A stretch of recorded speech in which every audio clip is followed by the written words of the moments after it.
Sya'ban bulan beramal. Kalau siangnya puasa, malamnya apa yang dilakukan? Baik, kita tanya dalilnya.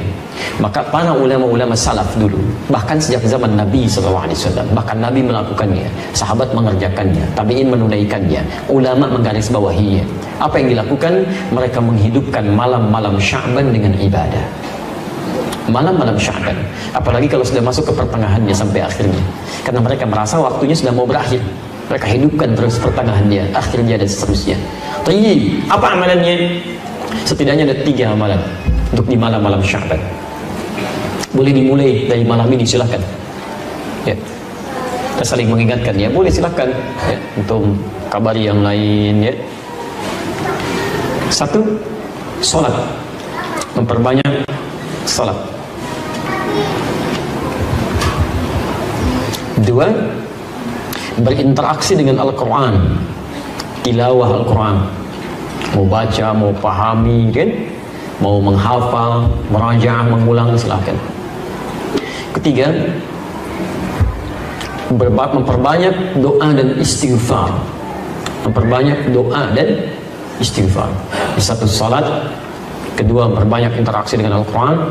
3, memperbanyak doa dan istighfar. Salatnya ada 3 jenis yang bisa dikerjakan.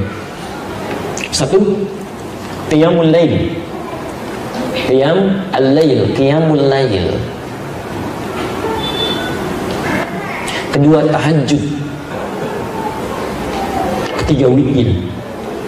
Qiyamul lail, tahajud, witir. Baik, kalau secara bahasa, qiyamul lail itu semua salat yang dikerjakan di malam hari, salat pada malam hari. Tapi kalau spesifik istilah fiqih, qiyamul lail itu adalah salat yang dikerjakan pasca salat isya dan sunnahnya, tanpa diawali dengan tidur terlebih dahulu. Jadi untuk membedakan dengan tahajud, kalau qiyamul lail, Anda sudah salat isya, kemudian salat sunnah, lalu Anda salat di situ 2 rakaat, 4 rakaat, 6 rakaat, tutup dengan witir 1 rakaat atau 3 rakaat. Itu disebut dengan qiyamul lail.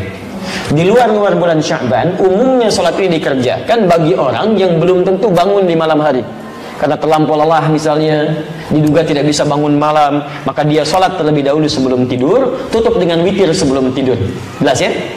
Tapi di bulan Sya'ban tidak harus menunggu itu ya, silahkan, nggak apa-apa. Begitu selesai isya, salat sunnahnya, menjelang tidur Anda salat dulu 2 rakaat, 4 rakaat kan, 6 rakaat, kemudian witir, dan boleh malamnya tahajud lagi setelah Anda tidur, silahkan, gak ada masalah ya. Nah, dalam konteks qiyamul lail ini ya, isyarat di Qur'annya jangan mempersulit, mudahkan. Bahkan bacaan-bacaannya pilih yang paling mudah ya. Quran surah ke-73 ayat 20, faqra'u ma tayassara minal Qur'an. Silahkan baca yang mudah-mudah, ringan-ringan dari Al-Quran, silahkan ya. Dan ringan itu bisa relatif ya. Ringannya Nabi itu 100 ayat Al-Baqarah, ringan itu ya, Masya Allah. Antum ya demikian, Qul Huwallah ya, kemudian Anas rakaat kedua, hari keduanya tambah lagi Ad-Duha, setelahnya Alam Nashrah, naik lagi ya.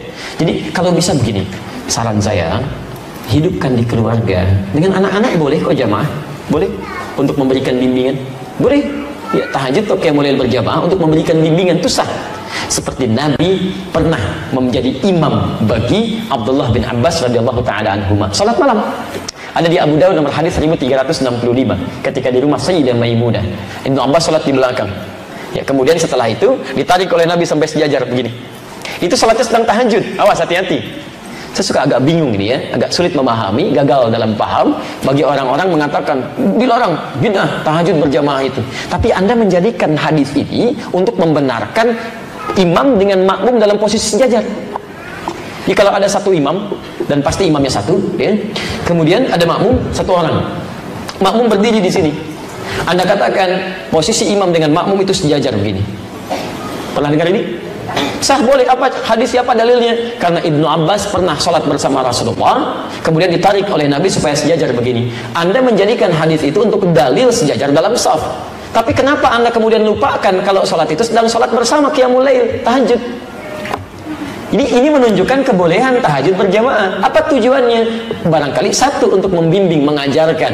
Kalau dalam konteks bimbingan kemudian mengajarkan seseorang untuk bisa mendapatkan kenyamanan dalam tahajud, itu boleh dilakukan, silakan, gak ada masalah. Kenapa nggak Anda hidupkan? Mungkin anak-anak yang belum kenal qiyamul lail, supaya terbiasa dengan tarawihnya nanti, silahkan bangunkan. Ya, ayo kita mulai dulu, hidupkan di rumahnya. Jangan berat-berat, kasih yang ringan dulu. Ya, dan rakaatnya jangan banyak-banyak dulu. Deh, supaya sesuai sunnah Nabi ya, kita 11 rakaat. Masya Allah. Malam pertama, besok gak mau ikutan lagi. Dua dulu aja, dua, witirnya 1, sudah enak, naik lagi. Qul huwallah dulu supaya nyaman, kan? Begitu besok mau sholat, Pak, kayak kemarin ya, Qul huwallah lagi. Ya nggak apa-apa, Qul huwallah dulu. Besok Pak kok Qul huwallah mulu, naikin dong. Ad-duha 4 rakaat, 6 rakaat, 11 rakaat. Begitu akhir bulan Sya'ban dia terbiasa. Begitu masuk Ramadan, bukankah ada sholat yang dikerjakan dengan berjamaah pasca sholat Isya dan sunnahnya? Sholat apa itu? Tahu? Jadi kalau sudah terbiasa, nanti begitu masuk Ramadan stabil Pak, Bu, stabil. Bukan cuma di awalnya sampai akhir, karena sudah terbiasa, ada kenyamanan di situ, sholat tenang, nyaman, awal sampai dengan akhir. Tapi kalau nggak biasa, umumnya itu numpang kaget aja, numpang rame tuh, ada jamaah hore, jamaah kagetan, rame. Dia begitu awal puasa, bang, rame ke masjid semua. Dia, masya Allah, rame. Tapi karena nggak pernah terbiasa sebelumnya, awal-awal guber sampai keluar pintu An-Nur. Begitu pertengahan terjadi kemajuan, sapnya maju ke depan. Sampai akhir Ramadan. Ini karena nggak pernah dibiasakan, kan? Jadi awal ayo coba kita bangun semangat yang sama. Ya, malamnya, yuk bangun tahajud, tunaikan tahajud, maksimalkan. Jadi kalau sudah enak seperti itu, masya Allah. Bahkan dulu selevel Hudzaifah al-Yamani, Al-Mughirah bin Syu'bah, Abdullah bin Mas'ud radhiyallahu taala anhum jami'an, orang-orang baik. Sebagian mereka bahkan dipuji oleh Nabi sallallahu alaihi wasallam. Bacaan Qur'annya indah. Itu datang kepada Sayyidah Aisyah radhiyallahu taala anha, rahimahullah. Di hadis riwayat Al-Bukhari, nomor hadis 2008 sampai nomor hadis 2012. Kaifa kanat salatu Rasulillah sallallahu alaihi wasallam? Ya Sayyidah Aisyah, bagaimana sih salat malamnya Nabi? Saking inginnya mengetahui salat malamnya Nabi. Kata Sayyidah Aisyah, perhatikan, ini yang paling menarik. La tas'al an husnihinna wa tulihinna. Gak usah ditanya tentang bagus dan panjangnya salat Nabi. Cukup diketahui saja. Penasaran, diikuti di belakangnya. Di belakang Nabi SAW sholat.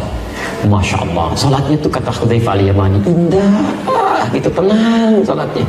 Rakaat-rakaat itu, rakaat pertama, kedua, setelah itu istirahat dulu, berzikir, Allahumma innaka afuwwun tuhibbul afwa fa'fu anni. Indah, enak. Sesuatu yang ditunaikan dengan tenang, nyaman, ada jeda sejenak, disebut dengan tarwihah. Jamaknya disebut dengan tarawih. Tarawih itu sifat, bukan nama sholatnya, sifat sholatnya. Jadi ketika disebut tarawih, dipopulerkan oleh ulama, ingin memberikan kesan bahwa sholatnya Nabi itu tenang, tidak buru-buru, nyaman. Bisa nggak terbayangkan Pak, 11 rakaat sampai hampir menjelang fajar, saking nikmatnya. Ini Nabi, Rasul, ahli surga, dekat dengan Allah, dijamin masuk surga, bebas dari kesalahan, 11 rakaat sampai menjelang fajar, tenang. Ini Anda Nabi bukan, Rasul bukan, belum jadi ahli surga, belum tentu dekat dengan Allah, 23 rakaat, 7 menit. Allahu Akbar, Allahu Akbar, Allahu Akbar, itu luar biasa.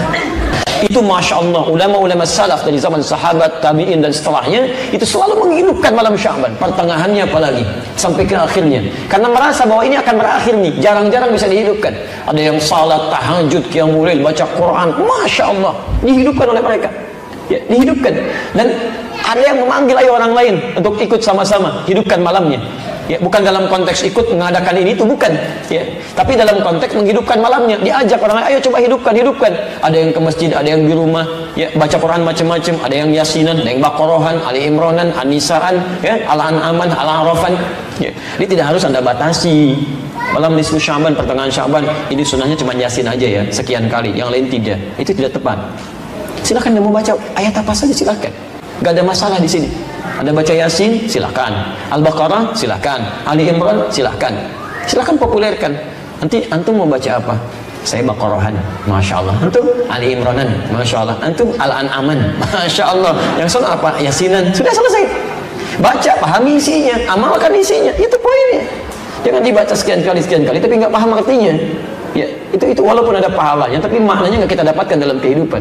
Jadi jangan meributkan sesuatu yang memang esensinya tidak kita ketahui, pelajari dulu. Ya, tidak dilarang Anda menghidupkan malam Sya'ban. Yang keliru itu menjadikan malam itu untuk menunaikan sesuatu yang tidak ada tuntunannya. Jadi Anda ngajak orang dengan cara yang salah, itu nggak boleh. walaupun perbuatannya baik. Dulu pernah ada masa orang-orang sudah mulai malas untuk menunaikan ibadah, maka diajak oleh para ulama. Tapi sebagian ada yang mengajak dengan cara yang salah, memunculkan hadis-hadis yang tidak dikenal riwayatnya. Ya. Pernah dengar ini? Orang sholat di malam pertengahan Sya'ban, nisfu Sya'ban, sholatnya 100 rakaat, kan? Dan sholatnya begini, bacanya ini dapat pahala sekian. Pernah dengar? Ya, ada riwayatnya, dan itu bukan palsu hadisnya, bukan palsu, tapi palsu banget. Itu mana Nabi nggak ada. Di kitab hadis palsu pun nggak ditemukan, nggak ada, karena dulu nggak ada, gitu kan? Jadi Anda tidak dilarang kalau ingin menghidupkan malam Sya'bannya, tapi tidak harus melakukan sesuatu yang tidak ada dasar dalilnya. Itu aja poinnya. Ya, kalau ingin menunaikan ibadah silakan, gak ada masalah. Bahkan Syekhul Islam Ibnu Taimiyah mengatakan orang-orang mulai ke masjid, ada yang berjamaah sholatnya malamnya, tapi bukan hanya sesekali, bukan berarti dirutinkan begitu, tidak. Ya, jelas ya. Baik, jadi hidupkan malamnya, hidupkan siangnya.